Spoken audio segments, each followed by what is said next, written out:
diciamo che vale anche il campionamento degli esteri, che l'ho fatto, ho continuato.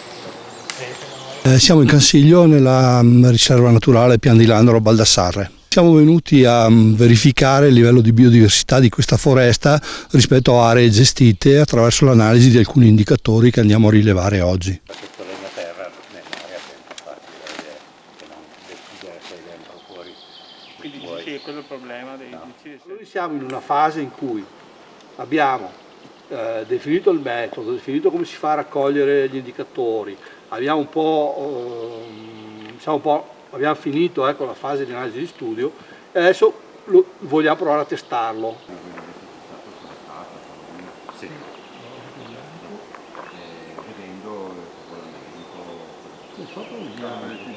Noi adesso siamo qua, questo è il percorso che noi andremo a fare rilevando alcuni indicatori con una scheda che abbiamo che vi faccio vedere e poi in queste aree ci fermiamo, sono delle aree di saggio e rileviamo 3 indicatori, cioè alcuni indicatori vengono rilevati camminando, alcuni indicatori vengono rilevati stando fermi su un'area che è di 1 ettaro. In quest'area ci aspettiamo, diciamo, che essendo una riserva naturale abbia una biodiversità molto elevata, già ci siamo resi conto facendo pochi passi al suo interno che già troviamo piante di grandi dimensioni, uccelli che cantano, legno morto a terra eccetera, e quindi è una situazione di naturalità molto elevata che ci consente di tarare i parametri rispetto a situazioni magari meno evolute e meno interessanti dal punto di vista naturalistico. Ci sono una dozzina di indicatori che sono di varia natura, che vanno dal legno morto alle piante di grandi dimensioni, agli alberi a terra, al fatto che ci siano delle morfologie particolari, la presenza di acque, la presenza di specie di interesse conservazionistico, questo è un po',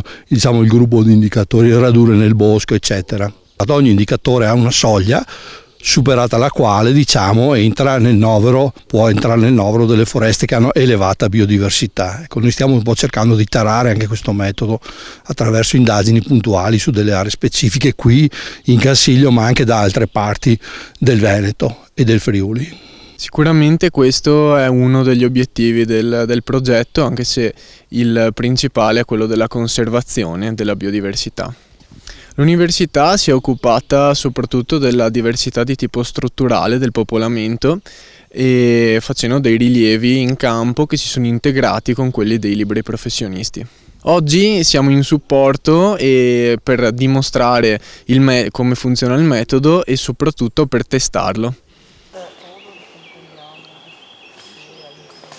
Con i muschi, con i licheni, con dei corpi fungini, fruttiferi, eccetera, sono tutti microhabitat che incrementano il valore del bosco. L'obiettivo di andare a valutare la biodiversità forestale è quello poi di promuovere e sostenere il prodotto legnoso in un'ottica di gestione forestale sostenibile.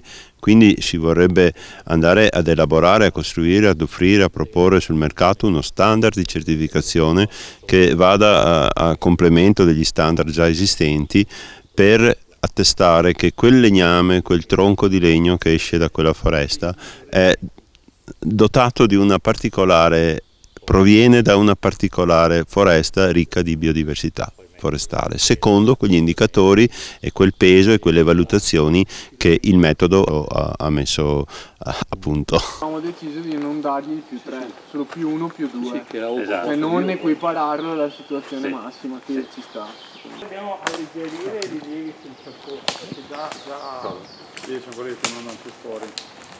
Ma alla fine teniamo solo le piante grosse e quelle magari morti. Quella è la più morta a terra. Allora al disagio solo la morta a terra. A quel punto. Cosa avete visto di microhabitat?